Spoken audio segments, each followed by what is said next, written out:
หลังจากเที่ยวเมื่อยก็เมื่อกินข้าวบัดนี้โอ้อีหลากินข้าว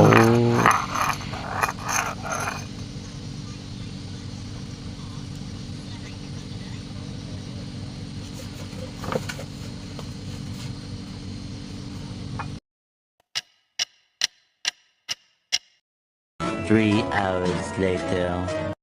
กินข้าวแล้วอาบน้ำแล้วก็อยากไปเล่นต่ออยากไปเบิ่งโตโตต่อนะบัดนี้คุณนะคุณเด้ยความดีใจแห้งเลยเห็นตัวปลา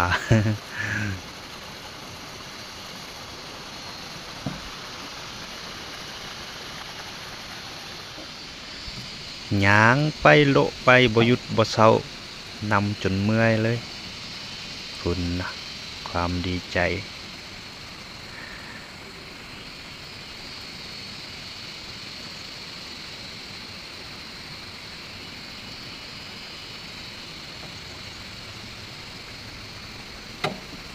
พุ่นเด้ยบัดนี้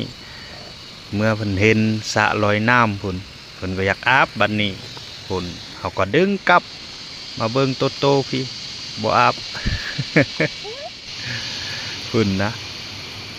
นอนเบิ่งนั่งเบิ่งหลังจากเลาะเมื่อยก็เมื่อกินข้าวแลงบัดนี้กินข้าวแลงแล้วก็สินอนและบัดนี้พุ่นนะ ดีใจสุด 1 hour later